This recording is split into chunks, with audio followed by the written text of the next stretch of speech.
وہ ایک زمانے میں ہم روافظ کے خلاف جیل میں تھے، کراچی کے مقتدر علماء، یہ فقیر طالب علم عاجز مسکین مساک، ہر کھانے میں commissioner D C S D M شریک ہوتا تھا اور قسم قسم کی دعوت دیتی، لیکن 12 علماء دین آزاد مخلوق ہے، وہاں بند کرنا ٹھیک نہیں ہے۔ تو ایک دن ہمارے استاد مفتی احمد الرحمان رحمۃ اللہ علیہ نے ہم کو عجیب نصیحت کی، فرمایا میاں باہر جا کے کیا کرو گے؟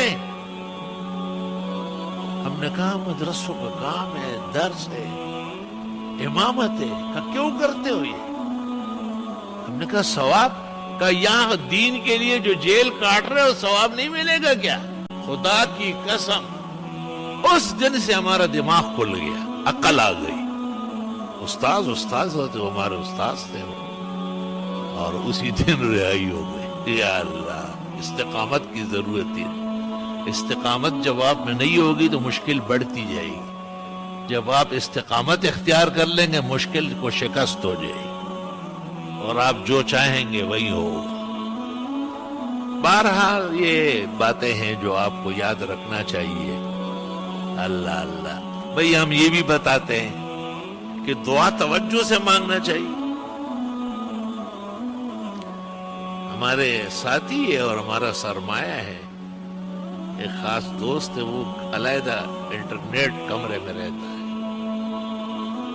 تو یہ جو شخص یہاں نہیں آتا ہے وہاں نماز پڑھتا ہے، یہاں آنے میں اس میں فرق ہو جائے گا۔ ہم نے تو اجازت دی ہے کہ منتظم آئے، لیکن آزادی فکر پیدا ہو، اگلے سب میں اس کو جلن ہوگی، وہ تو آزاد خیال پیدا ہوا ہے، پیچھے کھڑا رہتا ہے۔ اب ایک آدمی اندر کمرے میں نماز پڑھتا ہے، کیا مطلب ہے کمرے میں کی نماز پڑھ رہا ہے؟ کوئی عذر ہے، ٹانگ ٹوٹی ہوئی ہے، کوئی پریشانی ہے تو نماز تو جائز ہے قبلہ رخ ہو کے، ہم نے فتویٰ بھی دیا ہے، لیکن صفوف میں آنا، مسجد میں آنا، سینکڑوں باتیں ہیں جو اجتماع کی وجہ سے آدمی کو نصیب ہوتی ہے۔ تو میں نے جب ان کو غور سے دیکھا تو بہت دکھ ہوا۔ میں نے کہا آپ ہمارے کام سے ہی انٹرنیٹ روم میں رہتے ہیں، لیکن یہ آپ کی عادت ہے جو دعا میں ہے، یہ تو بالکل کسی اور مذہب کی ہے۔ آنکھوں کو ہاتھ مل رہا ہے دعا میں، ایک آنکھ بڑی اور ایک چھوٹی ہو رہی ہے، جیسے جنات کو ڈرانا چاہتا ہے، اور میں نے کہا اس طرح نہیں ہے، دعا میں آپ کو ہلنے کا حق نہیں ہے۔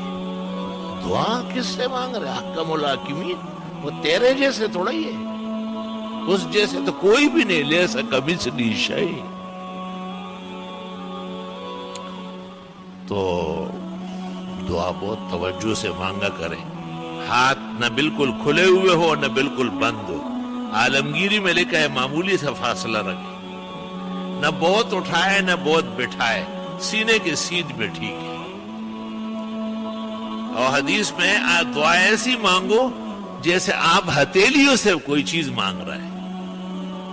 دعا میں ادھر ادھر دیکھنا، اوپر نیچے سر اٹھانا بد نصیبی ہے، دعا سے محرومی ہے۔ دعا کو اللہم صلی سے شروع کرنا نبی نے منع کیا ہے، خلاف سنت اور دعا مردود ہونے کی علامت ہے۔ جس آدمی نے اللہم صلی سے شروع کیا، آپ نے کہا عجلتا، عجلت کر رہا۔ دوسری حدیث میں ہے کہ متعجل کی دعا قبول نہیں ہوتی۔ فرمایا اذا دعوت فاحمد ربک، جب بھی دعا مانگو پہلے الحمدللہ پڑھو، ثم صلی علی نبیک، دوسرے درجے میں پیغمبر پر درود بھیجو، ثم صل تو پھر مانگ ملے گا۔ آپ اندازہ لگائیں، یعنی دعاؤں کے آداب بھی بڑے بڑوں کو یاد نہیں۔